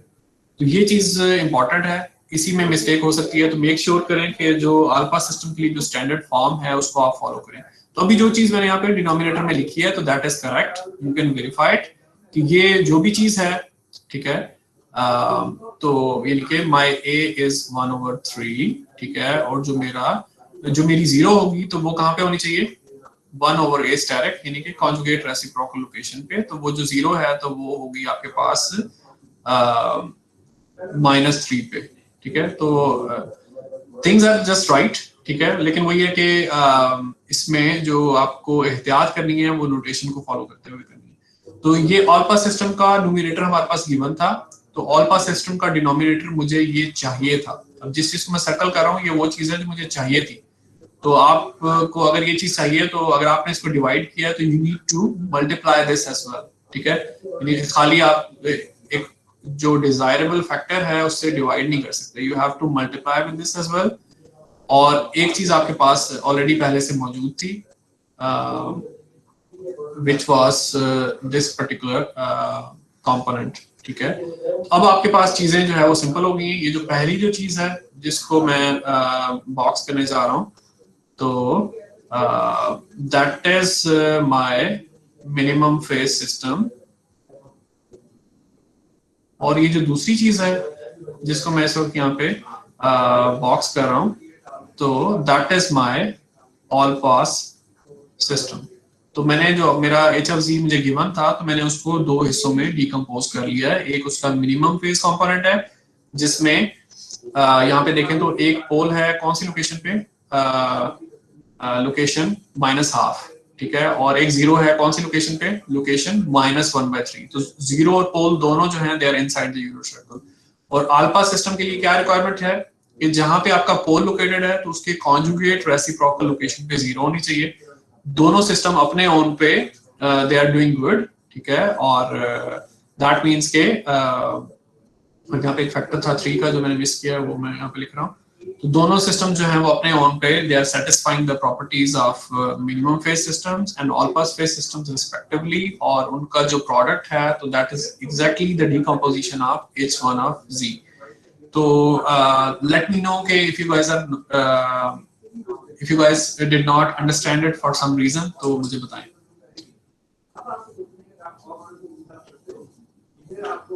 अदरवाइज इन केस में मेरे ख्याल में जो चीज इंपॉर्टेंट है वो ये है कि you have to kind of solve it with your own hands, ठीक है, in order to gain confidence about it, ठीक है। ये H1 ऑफ Z था हमारे पास। तो इसमें हमें नजर आ रहा है कि एक पोल जो है वो पोल यूनिट सर्कल के अंदर है, जीरो जो है वो यूनिट सर्कल के बाहर है। तो फिर हमने यहाँ से स्टार्ट किया था कि जो पोल जो है जो यूनिट सर्कल के अंदर है उसको सेपरेट कर लिया था, क्योंकि इससे हमने अपना मिनिमम फेज सिस्टम बनाना था, और वो जीरो जो कि यूनिट सर्कल से बाहर है उसको हमने अलहदा कर लिया था। तो ये जो चीज है इसको हम डेवलप करते जाएंगे तो इवेंचुअली हमारे पास जो एक्सप्रेशन है वो मिनिमम फेज सिस्टम का आएगा। ये जो सिस्टम है इस पे जब आप अलजेब्रा परफॉर्म करेंगे तो आपके पास इवेंचुअली ऑल पास सिस्टम जो है उसका एक्सप्रेशन आएगा। और उसमें क्या था कि अब ये जो सिस्टम है जिससे हमने जो भी जीरोस या पोल्स यूनिट सर्कल से बाहर होंगे उनको आपने स्टार्ट करना है, उससे आपका ऑल पास सिस्टम बनेगा।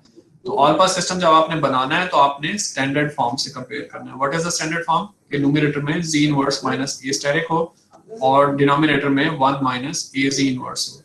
तो अभी जो चीज आपके पास मौजूद है तो उससे सिर्फ और सिर्फ न्यूमरेटर बन सकता है, यानी कि 1 प्लस 3 z इनवर्स जो है ये न्यूमरेटर की टर्म है। तो इसको आप किस फॉर्म में लाना चाह रहे हैं? z inverse minus a asterisk, तो जिसकी वजह से फिर आप 3 कॉमन लेते हैं तो 1/3 बचता है और प्लस z इनवर्स बचता है। फिर आप इसको रीअरेंज करके लिख लें कि z इनवर्स प्लस 1/3, ठीक है। तो अब ये स्टैंडर्ड फॉर्म में आ गया। तो ये कौन सी चीज है? ये चीज है आपके पास, this is your a asterisk. तो a स्टेरिक यहां से आपको क्या पता चल रहा है? माइनस 1/3, ठीक है। तो फिर क्योंकि रियल नंबर है तो a क्या होगा? a will still be minus 1/3। तो जिसकी वजह से आपको पता चल जाएगा कि अब ये जो अल्फा सिस्टम बनाना है तो उसके लिए आपको डिनोमिनेटर भी तो चाहिए। फिर जब आप ये जो न्यूमरेटर वाली टर्म है 3z इनवर्स प्लस 1/3, इसके डिनोमिनेटर में आपको क्या चाहिए? 1 माइनस az इनवर्स। a कितना है? 1/3, 1 प्लस 1/3 z इनवर्स। तो ये वो टर्म है जो आपको चाहिए, ठीक है। तो चाहिए तो इसका मतलब है कि अगर आपने इस टर्म से डिवाइड किया तो फिर आप इस टर्म से मल्टीप्लाई भी करेंगे, ठीक है। क्योंकि जब आप मल्टीप्लाई डिवाइड करेंगे तो both of these terms they get cancelled with each other, एक दूसरे से कैंसिल हो जाती हैं। तो that operation is mathematically correct. और फिर आप अपना जो पुराना एक्सप्रेशन है जिसमें एक टर्म आपने अलग की थी वो यहाँ पे लिख देते हैं 1 प्लस हाफ z इनवर्स। और फिर आप कहते हैं कि ये जो दो टर्म्स हैं ये कंबाइन होकर कौन सा सिस्टम बन रहा है? h main. और फिर ये जो दो टर्म्स हैं ये कंबाइन होकर कौन सा सिस्टम बन रहा है? जो हमारे पास अल्फा सिस्टम है, ठीक है। ये आपके पास मिनिमम फेज सिस्टम है जिसका पोल जो है वो भी यूनिट सर्कल के अंदर है, जिसकी जीरो भी यूनिट सर्कल के अंदर है। और ये जो सिस्टम है आपके पास that is an alpha system. क्यों? क्योंकि ये स्टैंडर्ड फॉर्म के साथ अगर आप इसको मैच करें तो it is matching pretty well. That means कि आपको इसका मैग्नीट्यूड रिस्पांस एक्सप्लिसिटली कंप्यूट करने की जरूरत नहीं है क्योंकि पोल जो है वो लोकेशन 1/3 पे है और जीरो जो है वो कहाँ पे है? लोकेशन 3 पे। तो जीरोस और पोल जो हैं they are conjugate reciprocal of each other. तो जब आप इसका मैग्नीट्यूड रिस्पांस एक्सप्लिसिटली कंप्यूट करेंगे तो you will and up with what? You will and up with a magnitude response of 1। तो इस तरह से आपने क्या किया है? आपने कोई भी एक arbitrary rational h of z था तो आपने उसको दो हिस्सों में स्प्लिट कर दिया है, दो सब सिस्टम्स में स्प्लिट किया है, जिसमें से एक सब सिस्टम मिनिमम फेज सिस्टम है, दूसरा ऑल पास सिस्टम है। और दोनों सिस्टम्स की अपनी अपनी ब्यूटीफुल जो है वो प्रॉपर्टीज हैं कि ऑल पास सिस्टम्स का मैग्नीट्यूड रिस्पांस यूनिटी है। मिनिमम फेज सिस्टम्स का क्या मामला है कि मिनिमम फेज सिस्टम्स के पोल्स और जीरोस दोनों यूनिट सर्कल के अंदर हैं। दैट मींस कि कोई भी सिस्टम जो आपके पास मिनिमम फेज सिस्टम होगा तो वो खुद भी कॉजल और स्टेबल है और उसका जो इनवर्स सिस्टम है that is also causal and stable. तो अब ये हमारे पास, नहीं आप कह लें कि काफी सारी आप कह लें प्रॉपर्टीज और स्टेटमेंट्स डेवलप होती जा रही हैं एंड डेफिनेटली इनके some kind of memorization is needed at the moment, ठीक है, जिसके जरिए जो है आप फाइनल एग्जाम का जो ऑब्जेक्टिव पार्ट है तो उसमें आप एक्सेल कर सकते हैं। तो यहाँ पे I will encourage memorisation. Equations की मेमोराइजेशन इतनी जरूरी नहीं है, लेकिन ये जो डिफरेंट सिस्टम्स आ रहे हैं स्पेशलाइज्ड, इनकी डेफिनेशंस और इनकी properties, it would be a good idea to memorise those in order to kind of feel better in this course. और बाकी भी फायदा होगा इसमें। तो यहाँ पे इसी तरह से उन्होंने h2 of z भी जो है वो दिया हुआ है। तो h2 of z को हम यहाँ से थोड़ा सा देख लेते हैं। तो I do not have much time to do this example, लेकिन इसमें आप देखें कि इसमें एक ही पोल है जो सेकंड उन्होंने हमें सिस्टम फंक्शन दिया हुआ है और वो पोल कौन सी लोकेशन पे है? 1/3। तो पोल जो है वो यूनिट सर्कल के अंदर है। तो दैट मीन्स कि ये जो पोल है तो इसको आप कौन से सब सिस्टम का हिस्सा बनाएंगे? यानी अब हो क्या रहा है कि h2 of z के अंदर काफी सारे न्यूमरेटर डिनोमिनेटर में फैक्टर्स हैं, तो आपने इन फैक्टर्स को अलग-अलग कर देना है। आपने करना है कि कौन सा फैक्टर जो है वो ऑल पास सिस्टम में जाएगा और कौन सा जो फैक्टर है वो मिनिमम फेज सिस्टम में जाएगा। तो जो डिनोमिनेटर में जो पोल है और ये जो फैक्टर है that is definitely going into the minimum phase component part. तो ये डिनोमिनेटर जो है वो मिनिमम फेज कंपोनेंट पार्ट में चला जाएगा। न्यूमरेटर को देखें, न्यूमरेटर में आपको r e to j theta पे पोल नजर आ रहे हैं। What is the radius? 3/2 कितना होता है 1.5। तो पोल्स नहीं है, जीरोस हैं न्यूमरेटर में, तो न्यूमरेटर पे जो दोनों जीरोस हैं they are outside the unit circle, radius 1.5 पे है, तो दोनों जीरोस यूनिट सर्कल से बाहर है, तो दैट मींस कि ये जो दोनों जो आपके पास फैक्टर्स हैं न्यूमरेटर में, तो ये दोनों फैक्टर्स जो हैं वो आल पास जो आपने सब सिस्टम बनाना है ये उसका हिस्सा बनेंगे, मिनिमम फेस सब सिस्टम का हिस्सा नहीं बनेंगे। तो और फिर इनके जो रेडियस हैं वो कौन से हैं, π/4 -π/4। तो इसके बाद आपने क्या करना है, इसको उसी तरह से स्टैंडर्ड फॉर्म में लेके आना है। तो स्टैंडर्ड फॉर्म में जब आप लेके आएंगे, may be I should quickly do it in the remaining few minutes. तो आपके पास फॉर एग्जांपल एक फैक्टर कौन सा है, 1 - 3/2 e2j π/4 z इनवर्स, ठीक है। तो ये 1 - a z इनवर्स की फॉर्म में लिखा हुआ है, लेकिन हमें नजर आ रहा है कि ये जो पर्टिकुलर जीरो है तो that is outside unit circle. तो सबसे पहले तो आप इसको ऑल पास की जो स्टैंडर्ड फॉर्म है उसमें लाना चाह रहे हैं, z इनवर्स -a स्टार है। तो उसके लिए आप क्या करेंगे, 3/2 e2j π/4 कॉमन लेंगे, ठीक है, यहाँ पे। तो कॉमन लेने के बाद क्या आपके पास चीज आ जाएगी, 2/3 e2 - j π/4, क्योंकि आप मल्टीप्लिकेशन करेंगे तो आपके पास दोबारा से 1 आ जाएगा, और माइनस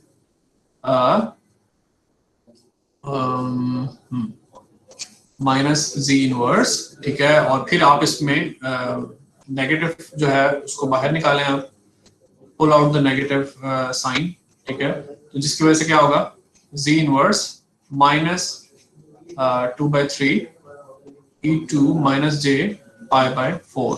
अब इस तरह करने से क्या हुआ है कि अब आपको ये पता चल गया कि ये कौन सी चीज है, that is my a static, ठीक है। तो और फिर जो ऑल पास सिस्टम है उसमें क्या होता है कि न्यूमरेटर में z इनवर्स -a स्टैटिक है, डिनोमिनेटर में क्या है 1 - a z इनवर्स। तो दैट मींस के अगर आपके पास न्यूमरेटर में क्या था, z इनवर्स -2/3 e - j π/4, तो डिनोमिनेटर में क्या होगा, 1 - a कितना है, a स्टैटिक है, तो सिर्फ कॉन्जुगेशन करेंगे तो -π/4 के बजाय +π/4 हो जाएगा, ठीक है। और z इनवर्स, फिर आपको ये फैक्टर चाहिए, तो इस फैक्टर से आपने डिवाइड किया, तो इसी फैक्टर से आपको मल्टीप्लाई भी करना पड़ेगा। तो इस तरह से आप प्रोसीड करेंगे। तो जो डिनोमिनेटर है वो कहाँ चला जाएगा, डिनोमिनेटर जो है वो आल पास कंपोनेंट बना लेगा न्यूमरेटर के साथ मिलके, और ये जो एक्स्ट्रा चीज आपने मल्टीप्लाई की थी तो ये कौन सी चीज का हिस्सा बन जाएगी, ये आपके पास जो मिनिमम फेज सिस्टम है ये उसका जो है वो फैक्टर बन जाएगा। ओके, तो डिस्कशन जो है मेरे ख्याल में थोड़ी सी इनकम्प्लीट है, we need to complete it in the next lecture. लेकिन डेफिनेटली नेक्स्ट लेक्चर में हम जो इस चैप्टर का जो आखिरी हिस्सा है उसकी तरफ मूव करेंगे, which is linear phase FIR systems, and then this chapter will conclude. Okay, तो कोई क्वेश्चंस हैं तो डू लेट मी नो, ठीक है, otherwise I will quit in 30 seconds.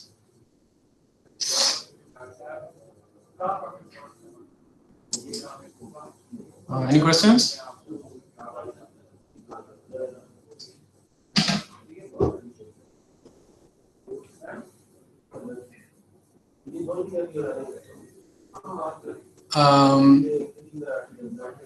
I have received a comment. So what exactly is the comment? Unmute करने का क्या मतलब है? मेरे ख्याल में आप लोग मेरी आवाज ऑलरेडी सुन रहे हैं।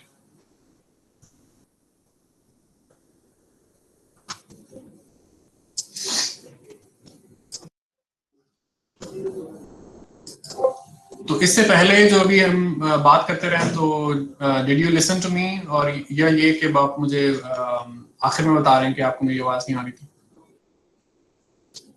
सर हम बोल रहे थे, आपको हमारी नहीं आ रही थी। अच्छा, ठीक है। लेकिन वही है कि you guys were able to listen to me, right? Yes sir. ठीक है, कोई क्वेश्चन है तो बताएं, आप में से किसी का कोई क्वेश्चन हो। ओके, वैसे तो ये कमेंट भी आप लोग पहले करते तो डेफिनेटली वो हेल्पफुल रहता, लेकिन अब तो टाइम खत्म हो गया। 2-3 दफा मेंशन किया था, टीए को भी मेंशन करके कहा था।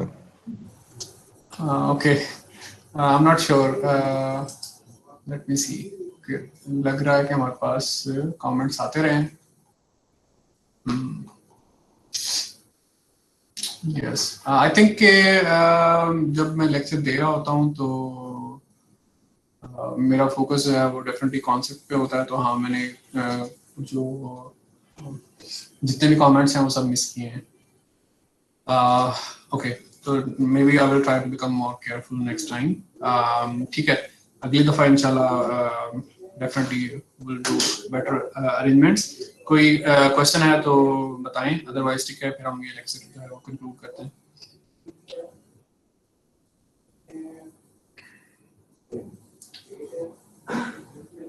सर जो अभी हमने ऑल पास सिस्टम्स पढ़े हैं उसके अंदर can we say that all pass systems are supposed to be IR systems? All pass systems को आप आईआर कहना चाह रहे हैं? हाँ, मतलब वो हमेशा आईआईआर ही होंगे ना? हाँ ठीक है, बिल्कुल सही है। ठीक है, यानी कि even though it's not explicitly mentioned in the text book, लेकिन जो स्ट्रक्चर है उसका कैसे होना चाहिए। ट्रू कि अगर आपके पास जीरोस और पोल्स जो हैं कॉन्जुगेट रेसिप्रोकल लोकेशन पे हैं तो डेफिनेटली जो है वो आईआर होना चाहिए। ट्रू, क्योंकि एफआईआर में तो आपका जो पोल है वो आपके पोल्स होते नहीं है, सिर्फ और सिर्फ ओरिजिन पे पोल्स होते हैं। So you are right. Any other questions?